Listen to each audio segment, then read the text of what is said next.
Hello hello சொல்லுங்க sir. Sir வணக்கம் sir. நாங்கள் ஏர்டெல் டிடிசிலேருந்து கால் பண்ணுறோம் சார். சொல்லுங்க சார்.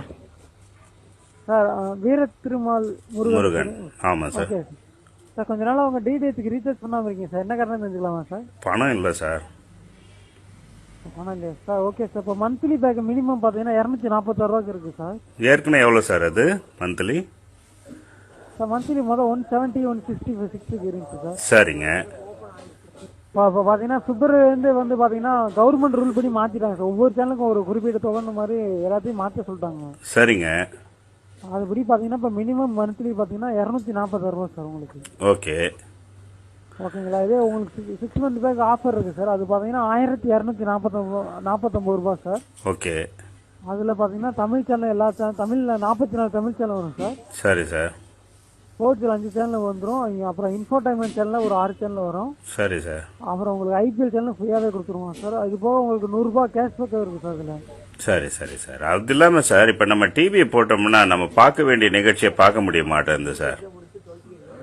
மொத்தம் வந்து விளம்பரம் தான் வருது. விளம்பரத்துக்கு அவனுங்க டிவி காரனுங்க காசு வாங்கிக்கிறானுங்க இல்லையா? ஆமா சார். ஆமா கரெக்ட் தான் சார். காசை வாங்கிக்கின்னு இதை பாக்குறதுக்கும் நம்ம கிட்ட காசுக்கு விக்கிறானுங்க. அதனால வந்து ஏன் பாக்கணும்ட்டு நான் 3 இது கேன்சல் பண்ணிட்டேன். டாடா ஸ்கைல 2, ஏர்டெல்ல 1. நம்ம அதே மாதிரி நெட்ல போட்டோம்னா எல்லாமே இப்போ இன்னைய நிகழ்ச்சியை நாளைக்கு போட்டுற போறாங்க நெட்ல. நெட்டை நாங்க யூஸ் பண்றோம் வச்சுக்கிறோம், அதை பார்த்துட்டு இருக்கோம். இப்ப எல்லாருக்குமே செல்போன் கையில இருக்கு. ஓகேவா? ஏன்னா தப்பா நினைக்காதீங்க நீங்க, உங்களுக்கும் இந்த பாதிப்பு வரும் இல்லையா? இப்போ அவன் வந்து விளம்பரம் பண்றது வந்து பாத்தீங்கன்னா ஒரு உறவு இது என்ன இது பிரியமானவள் போடுறான்னா மொத்தத்திலேயே 9 நிமிஷம் தான் சார். அந்த 3 கட்டம் போடுறது 9 நிமிஷம் கூட இல்ல, 8.25 நிமிஷம் 8.5 நிமிஷம் தான் வருது. ஆனா ½ அன் அவர் நம்ம டிவி ஓடுது. யாரோட விளம்பரத்தை பாக்குறதுக்கு? அவன் விளம்பரத்தை ரெடி பண்ணி காசை வாங்கின விளம்பரம் போடுறான். அதுக்கு நம்ம கரண்ட் பில் கட்டுறோம்.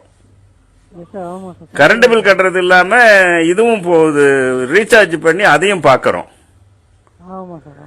அப்படி இருக்கும்போது எதுக்குன்ட்டு நான் இப்ப எங்க ஊர்ல இருக்க அத்தனை பேருக்கும் சொல்றது, எல்லாருக்கும் நெட்டு நம்ம தண்டத்துக்கு 300 ரூபாய் 400 ரூபாய் போடுறோம், அதை நம்மளால யூஸ் பண்ண முடியல, இப்படி யூஸ் பண்ணுங்கன்ட்டு ஒன்னா இப்ப என் பக்கத்து வீடெல்லாம் கூட எல்லாருமே காலி பண்ணின்னு வரேன் நான். அவன் டிவி காரன் வந்து எங்களுக்கு ஃப்ரீயா கொடுக்கட்டும் சார். அவன் விளம்பரம் வந்து காசை வாங்கிக்கிறான் கம்பெனிக்காரங்கிட்ட, அப்புறம் நாங்களும் காசு ஏன் கொடுத்து அதை பார்க்கணும்? ஓகேவா? அதனால ரீசார்ஜ் பண்ண மாட்டேன் சார் நானு, தப்பா நினைச்சுக்காதீங்க. Okay sir. சொல்லுங்க உங்க சுப்பீரியர் கிட்ட சொல்லுங்க, இத மாதிரி சொல்றாங்க கஸ்டமரு. எல்லாருமே எனக்கு தெரிஞ்சு எல்லாரும் பண்ணின்னு வர சொல்றேன். வேணும் போது பாத்துக்கலாம் இல்ல நம்ம. அதே மாதிரி இன்னொரு விஷயம் என்ன தெரியுங்களா? நாளைக்கு போடும்போது அந்த விளம்பரங்கள் கட்டு கரெக்டா அந்த 30 நிமிஷத்துக்கான என்னவோ அதுதான் வருது நெட்ல பாக்கும்போது. எங்களுக்கு அதுல சேவ் தானே? ஆமா சார். ஆமா sir. Okay sir. Thank you sir. Thank you sir. Okay.